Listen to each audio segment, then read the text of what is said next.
It's the last weekend of October. One more week and boating fun is over until spring. But the weather gods are smiling on one more adventure.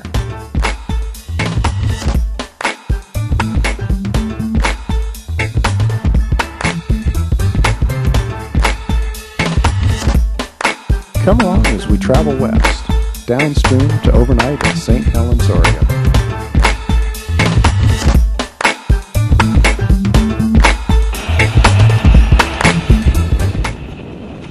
As we leave Portland, it's cold but clear, with Mount Hood to the east in winter white.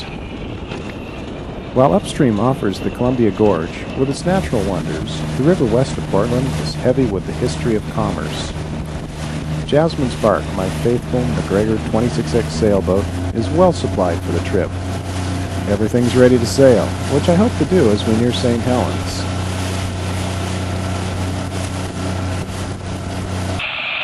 Well, almost everything. Within a few minutes of fast motoring, the furled mainsail pops open and billows wildly. I jump on the cabin top and bundle it back together, tightening the bungee securely. Back to speed, we pass under the I-5 bridge. On the south bank, a World War II minesweeper is under restoration. Our first challenge is to pass the low Vancouver Railroad Bridge, so I radio the bridge tender for what's known as a swing. Sometimes the wait is 20 or 30 minutes, while passenger and freight train traffic rolls across. Scott keeps the skipper hydrated. Today we're in luck, with almost no weight, and the massive steel structure swings open.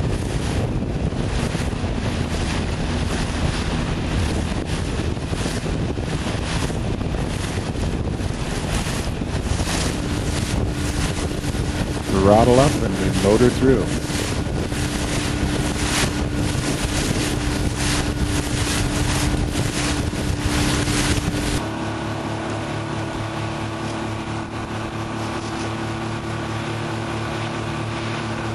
Beyond the bridge is the maritime heart of Portland and Vancouver, filled with docks, cranes, and ships from around the world. We keep a close watch for tugs, barges, anchored fishing boats, and other pleasure craft. It can get pretty busy in here.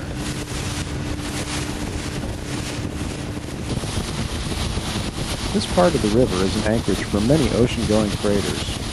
It's important to keep sharp watch for traffic in the busy channel as well.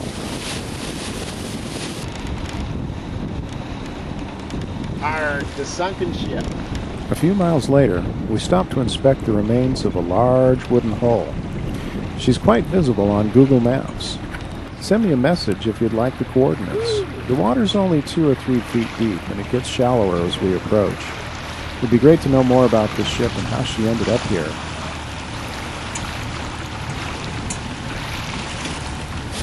On the lower river, the shore is quite flat and affords a view far to the north. Here's one of the frequent glimpses of Mount St. Helens. Even missing her summit, she still offers an imposing view.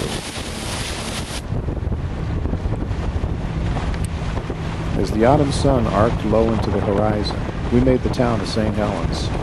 The little town is a classic river establishment. The old buildings look to the water, but they pretty much close up at dusk. Sand Island shelters the city docks for most of the big ships' wakes.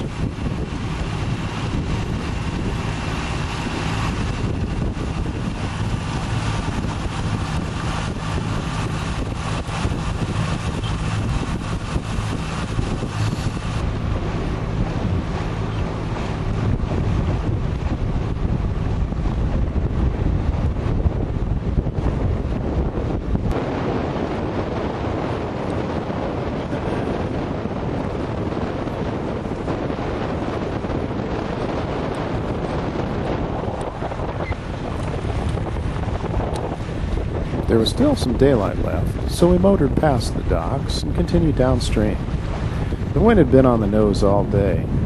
2 miles down, we rolled out the Genoa, and we sailed back to Sand Island. Soon we were tied to the city dock for the night.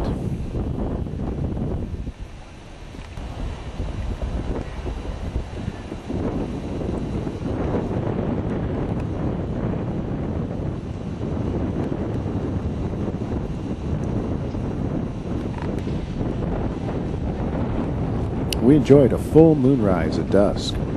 The autumn twilight would fade quickly into cold darkness, so we started dinner. We were well provisioned with good Oregon Pinot Noir and Czech beer. Scott grilled lamb chops, and I made a nice mushroom orzo to complement. Action! Flame on, Johnny Smoke! Go, Scott, go. See, the key to cooking lamb is temperature control. Okay, it's time for the fire extinguisher then. It's all a matter of thermodynamics. Thermodynamics. Alrighty then. Night came down cold and breezy. We were snug in the cabin with a little Irish whiskey and some warmth from hot water warmed on the galley stove for the dishes.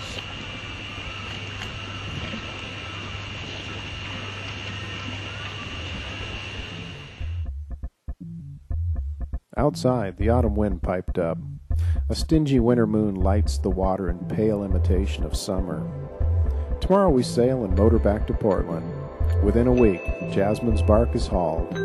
We dream of next summer, wrapped warmly in sweaters and sleeping bags.